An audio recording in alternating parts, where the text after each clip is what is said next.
ओम अच्युताय नमः ओम धनार्दनाय नमः ओम उपेन्द्राय नमः ओम नरगे नमः ओम श्री कृष्णाय नमः ओम अक्षति काळु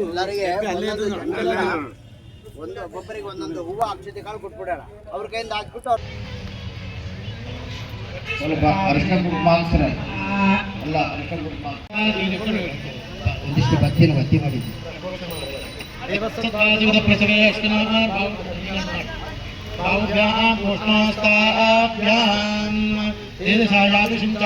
ಅಷ್ಟನಾಭಿಷೇಕೋ ಅಸ್ತು ಶ್ರೇಯಶಾಂತಿ ಪುರುಷ ఇప్పుడు పూజ కూర్చున్న వాళ్ళు అక్షరం తీసుకుని మొదట మీరు తర్వాత మీ భార్య గారు పిల్లలు వెనకాల 3 ప్రదక్షిణాలు అగ్నిదేవుడికి చేయాలి.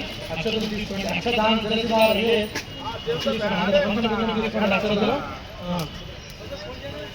మొదట భర్త భార్య వెళ్ళాలి.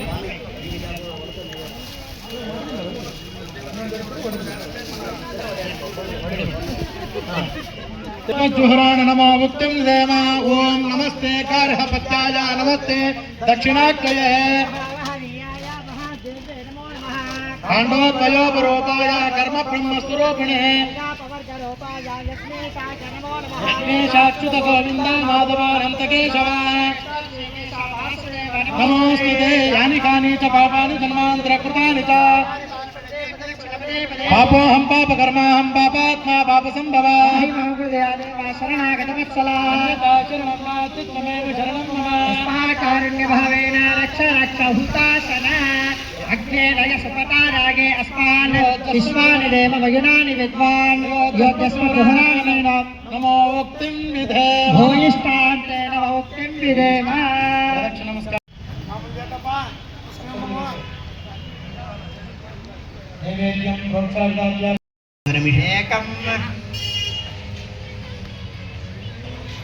ಸ್ವಲ್ಪ ಅರಿಶಿನ ಕುಂಕುಮಾಂಸರ ಅಲ್ಲ ಅರಿಶಿನ ಕುಂಕುಮಾಂಸರ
very good, super, very good. గట్టి సభలు సార్, సూపర్.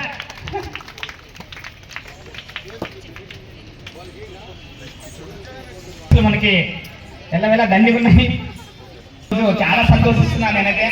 మన స్థలంలో మనము అద్భుతంగా జరుపుకోబోతున్నాం ఈరోజు.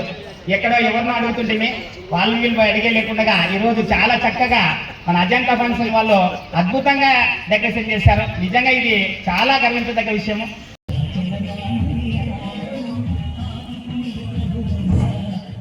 ఒక నిమిషం ఆపండి. సద్భక్తులకు వినంతి, ఇప్పుడు మెననిగా ఉంటుంది. అందరూ కూడా వాల్మీకి వృత్తాంతలో కూడా వాల్మీకి ఆడపడుచులు చక్కగా పుస్తకపై వచ్చారు. చాలా సంతోషం, థ్యాంక్ యూ. ఇప్పుడు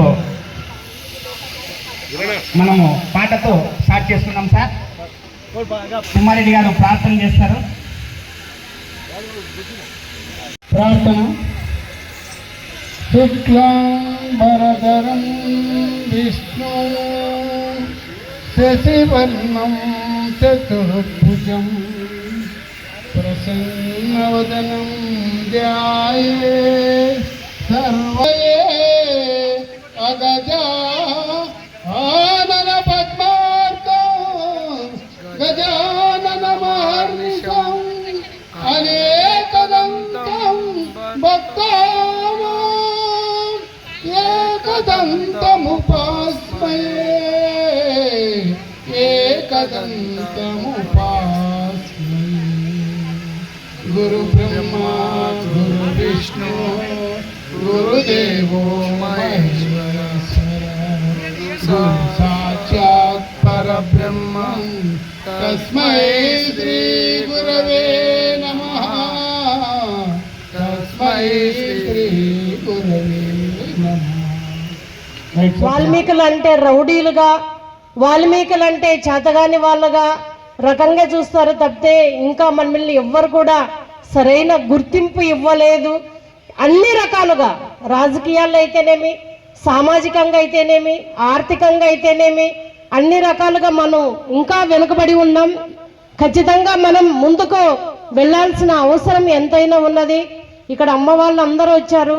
దయచేసి ఇది రాష్ట్రంలో ఉండే ప్రతి వాల్మీకి తల్లిదండ్రులకు నేను ఒకటే తెలియజేసుకుంటున్నాను. ఈ ఎన్గెనూరు వాల్మీకి వనభోజన సమితి ద్వారా, ఈ కార్యక్రమం ద్వారా దయచేసి వాల్మీకి ఆడపిల్లల్ని మనము వాళ్ళు ఎంతవరకు వీలైతే అంతవరకు చదివిద్దామని చెప్పి ఈ సందర్భంగా తెలియజేసుకుంటున్నాను. ఈరోజు మనం చూస్తున్నాం పల్లెటూరులో ఎక్కువగా, మన కర్నూలు పార్లమెంట్ పరిధిలో ఎక్కువగా పల్లెటూరులో ఉంటాం. పల్లెటూరులోన 80% వాల్మీకిలే ఉంటాం. కానీ మనం చదువులు ఎంత తక్కువగా ఉన్నాయంటే ఆడపిల్లలకి చదివేందుకు తొందరగా పెళ్లి చేసి పంపిద్దామని చెప్పి 10th కూడా చదవకుండా మనం పెళ్లి చేసేసి పంపిస్తే పిల్లలు తర్వాత వాళ్ళ భవిష్యత్తు ఏంటి అనేది చాలా మందికి తెలియదు. ఏమన్నంటే మా గుండె మీద బరువు ఉంది, దాన్ని దించుకోవాలి, ఇక్కడుంటేనేమి అయ్య చేతిలో పెట్టేస్తే పోతే పోలే అనుకుంటారు. కానీ ఆడపిల్లకి తల్లిదండ్రులు ఆస్తుల కంటే చదివే ముఖ్యమైన ఆస్తి అని చెప్పి ఈ సందర్భంగా నేను తెలియజేసుకుంటున్నాను. ఎందుకంటే ఆ రోజు నేను కూడా పల్లెటూరులో పుట్టినదాన్ని, నేను కూడా పేడ కసువు ఎత్తినదాన్ని, అంట్లు తోమినదాన్ని. మా ఇంట్లో అన్ని పనులు, ఎందుకంటే 100 ఎకరాల పొలము, గాసగాళ్ళు అందరున్నా కూడా మా అమ్మమ్మ నాయన మాకు చిన్న ప్రతి పని చెప్పి చేపించేవాళ్ళు. కానీ మా నాన్న ఆ రోజు, నేను 10th క్లాసే 94, ఆ రోజు మా నాన్న ఆడపిల్లలకి చదువు ఎందుకు అనుకునింటే ఈ రోజు నేను ఈ స్టేజ్ మీద నిలబడి ఉండేదాన్ని కాదు. కాబట్టి చదువు ఆవశ్యకత ఎంతుందనేది ఏదైనా చేద్దామని ఈ స్థలం నిజంగా అయిపోతూ చాలా చాలా సంతోషమైంది సార్. ఇక్కడ యాగం జరుగుతుంటే దంపతులుగా కూర్చొని వీళ్ళంతా చేస్తుంటే నిజంగా ఇది ఎప్పటికీ మనదే, ఇంకా శాశ్వతంగా మనకే ఉండిపోతుంది, ఎప్పటికీ ఏం కాదు. ఇంకా అందరికీ వాల్మీకి వనభోజన సమితి తరఫున నా యొక్క పాదాభివందనాలు, కృతజ్ఞతలు. మనమందరూ ఐక్యంగా ఈ సమావేశాన్ని, ఈ యొక్క వనభోజన కార్యక్రమాన్ని ప్రతి సంవత్సరము దిగ్విజయంగా నిర్వహిస్తున్నాం. కాబట్టి మీ అందరూ తోడ్పాటు సహకారంతో ఇంకా మన ముందు యువకులు, అంత ఆడపిల్లలు కానీ మగపిల్లలు కానీ అంత యూత్ ముందుకు వచ్చి ఈ యొక్క కార్యక్రమాన్ని దిగ్విజయంగా చేయవలసిందిగా నా యొక్క మనవి. ఈ వనభోజన సంస్థ తరఫున నా యొక్క కృతజ్ఞతలు తెలుపుతున్నాను. మరియు మన వాల్మీకి సోదరులు వాళ్ళకి ప్రత్యేక ధన్యవాదాలు తెలియజేస్తున్నాను. ముఖ్యంగా మన ఆడబిడ్డ గుడిసె కృష్ణమ్మ గారిని మొన్న మేమంతా పోయి పిలవడం జరిగింది. ఆమె కూడా వాళ్ళది కూడా ఈరోజే అక్కడే ప్రోగ్రాం ఉంది, వనభోజనం.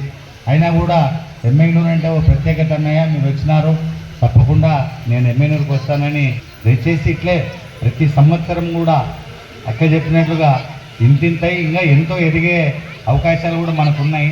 కాబట్టి ఈ అవకాశం ఇచ్చిన వాల్మీకి సోదరులకి సోదరులకి నా ధన్యవాదాలు తెలియజేస్తాను. గౌరవనీయులు డాక్టర్ పార్సాతి గారు, అలాగే బట్టిపాటి నాగరాజు గారు, అలాగే బీటీ నాయుడు గారికి స్వాగతం, సుస్వాగతం. ఈ అద్భుతం ఇది వాల్మీకి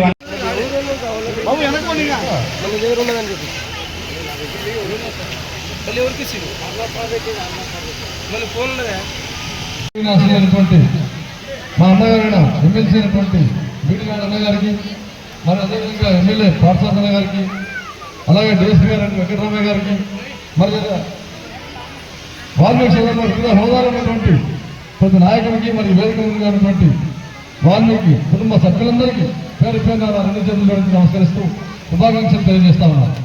మన కర్నూలు పార్లమెంట్ అంటే బీసీల పార్లమెంట్.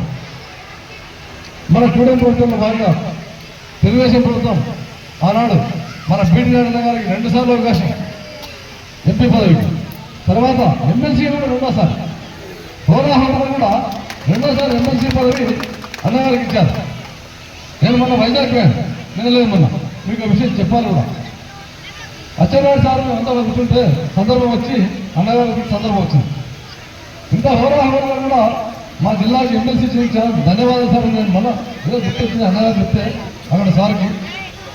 ముఖ్యమంత్రి జైల్లో ఉన్నప్పుడు ఆ సందర్భంలో సార్తో కమ్యూనికేషన్ చేసింది మన బీసీ నాయకులైనటువంటి బీటీ నాయుడు గారి వాస్తవం. వచ్చి బయట చేరవేసేవారని చెప్పేసి ఆడవాళ్ళ సందర్భం వచ్చి అంటే మన బీసీలో కూడా ఒక వాల్మీకి సోదరుడు మన జిల్లా నుంచి ఆ స్థాయిపై చంద్రబాబు నాయుడు గారికి ఒక నాలుగలాగా అటువంటి కష్టకాలం. ఈ కార్యక్రమానికి వచ్చిన మీ అందరికీ కూడా ప్రత్యేకంగా ధన్యవాదాలు. మిమ్మల్ని అందరినీ ఈ విధంగా కలిసే అవకాశం వచ్చినందుకు మేము ఎంతో సంతోషంగా ఉన్నాం.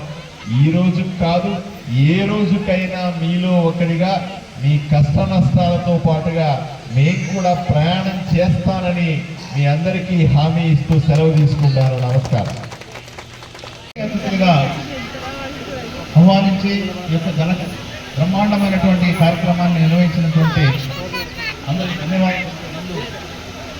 మరి ముఖ్య అతిథిగా వచ్చేసి బడుగు బలహీన వర్గాలకు సంబంధించినటువంటి మన నాయకుడు, మనందరి నాయకుడు, మొన్న భారీ మెజార్టీతో నాకు తెలిసి కర్నూలు జిల్లా చరిత్రలోనే ఒక బడుగు బలహీన వర్గాలకు సంబంధించిన వ్యక్తి 1,12,000 ఓట్లతో ఎంపీగా గెలిచి ముందుకు వచ్చాడంటే చిన్న విషయం కాదు. రావడమే కాదు, మన మీద ప్రేమతో, మనందరి మీద ప్రేమతో 25 లక్షల రూపాయలు తన ఎంపీ ఫండ్స్ నుంచి ఇస్తూ అక్కడితో ఆకుండా ఈ నిర్మాణం పూర్తి అయ్యే వరకు కూడా సహకరిస్తానని అనౌన్స్ చేసినటువంటి గౌరవనీయులు మా సోదరుడు కర్నూలు పార్లమెంట్ మెంబర్ ఎంపీ అయినటువంటి బట్టిపాటి నాగరాజు గారికి, మరో యువ నాయకుడు, ఉద్యమాల నుంచి మీ అందరి సహకారంతో మరి ఎదిగి మీ అందరి ఆశీర్వాద బలంతో ఆదోని చరిత్రగా తిరిగి రాస్తూ భారీ మెజార్టీతో ఎమ్మెల్యేగా గెలుపొందినటువంటి మన సోదరుడు డాక్టర్ పివి పార్సాతి గారికి ఒక పక్క ఉద్యోగము, ఒక పక్క రాజకీయము రెండు చూసుకుంటూ మరి పోలీస్ అంటే తనకు ఒక ప్రత్యేకమైనటువంటి స్థాయి గౌరవనీయులు పెద్దలు డిఎస్పీ బోయగంట వెంకటరామయ్య గారికి, అదేవిధంగా చాలామంది ఉన్నారు. ఈ పేరు జోలిపోతే తలకనప్పు కాబట్టి నేను ఎప్పుడు చెప్పేది ఒకటే, నా గోత్రం గుర్తుల గుర్తులో ఎవరుంటే వాళ్ళు చేరుతున్నాయి. ఒకసారి చాలామంది ఉన్నారు, అన్నదమ్ములు అక్క చెల్లెళ్ళు ఉన్నారు. రాజకీయ వేది కాదు కాబట్టి వనభోజనం సోదరులు ఎమ్మెల్యే గారు చెప్పారు. మరి ఈ కార్యక్రమం నిర్వహించాలంటే చిన్న విషయం కాదు.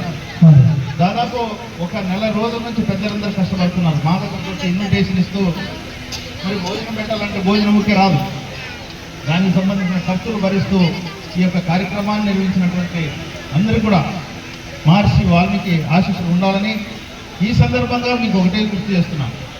వాల్మీకి అంటే మీ అందరికి తెలిసిన శ్లోకం, పూజంతం రామ రామైతి మధురం ఆరుయ కవితా శాఖం వందే వాల్మీకి కోకిలం అనేది ఈ భూమి మీద మొట్టమొదటిసారిగా శ్లోకం రూపంలో సంస్కృతంలో పలికింది ఎవరంటే మనవాడు మన వారసుడు వాల్మీకి. అందుకోసమే వాల్మీకి మహర్షిని ఆది కవి అన్నారు. ఆది కవి అని ఎవరి పేరు లేదు, వాల్మీకి మహర్షి ఉంది. మరి అలాంటి వంశంలో మీరందరూ పుట్టారు. ఆయన గతాన్ని చూస్తే మన మాదిరి అన్ని చేశాడు, ఎన్ని చేయాలి అన్ని చేశాడు, ఏం చేయకూడదు అన్ని చేశాడు. మరి మహర్షి అయినాడు. దానికి కారణం మీ అందరికి తెలిసిందే. చరిత్ర అంతా కూడా జరిగిపోయిందంతా రాస్తాను. వాల్మీకి మహర్షి అట్లా కాదు, రామాయణం జరగబోయేదే ఊహించి రాశాడు. అందుకోసమే ఆయన ఆది కవి అయినాడు. ఆయన వార్తలుగా వచ్చినటువంటి మనం ఈరోజు మరి అది కూడా గుర్తు పెట్టుకోవాలని కూడా గుర్తు చేస్తున్నాం. మా వాళ్ళు ఎవరు లేదని మీకు డౌట్ రావచ్చు. మన ఆడపడుతుంది రామాయణంలో ఒకసారి మీరు చూస్తే శబరి ఉంది, పెద్దయమ్మ 70-80 ఏళ్ళు ఉంటాయి ఆమెకి. వాల్మీకి సినిమా చూస్తే మీకు తెలుస్తుంది. ఇకపోతే ఎన్టీ రామారావు సినిమా చేశాడు ఎప్పుడంటే శబరి. వాల్మీకి మన పెద్దయమ్మ ఏం చేస్తుందంటే రాముడికి ఏమి ఇవ్వాలని ఆలోచన చేసినప్పుడు ఆ పండు రేగుడు పళ్ళు తీసుకుని ఉద్దుగా వేసుకుని రాముడికి ఇవ్వాలని కాసుకుంటుంది. రాముడి దగ్గరకు వచ్చిన తర్వాత ఒక డౌట్ వస్తుంది, ఈ రేగుడు పళ్ళు పుల్లగున్నాయో తెల్లగున్నాయో చూడాలనేసి తీగున్నాయో చూడాలని కొరుకుతుంది. కొద్ది కొరికి మరి పక్కన పెట్టి రాముడు వచ్చిన వెంటనే ఇస్తాడు. రాముడు వచ్చిన వెంటనే రాముడు ఆ పండు చూస్తాడు, కొరికిని చూస్తాడు, కానీ ఆనందంతో ఆ పండు తింటాడు. సహజంగా పండు కొరికితే మనకు ఎంగిల్ అవుతుంది అంటాం. మరి సాక్షాత్ రామచంద్రుడే మన శబరి కొరికినటువంటి పండు తిన్నాడు. అంటే అంత భక్తి ఆమెలో ఉంది. మరి అలాంటి వంశానికి చెందినటువంటి మా ఆడపడుతులు మీరందరూ ఉన్నారు. అదేవిధంగా భక్త కన్నప్ప మీకు తెలుసు అందరికీ. పూజారి పండ్లు పూలతో పూజ చేస్తే మన భక్త కన్నప్ప జింకను పందిని వేటాడి శివుడికి పూజ చేస్తుంటాడు. శివుడు పార్వతమ్మ ఇద్దరు ఎవరి భక్తి గొప్పదని ఒకసారి ఆలోచన వస్తుంది. ఒక్కొక్కరేమో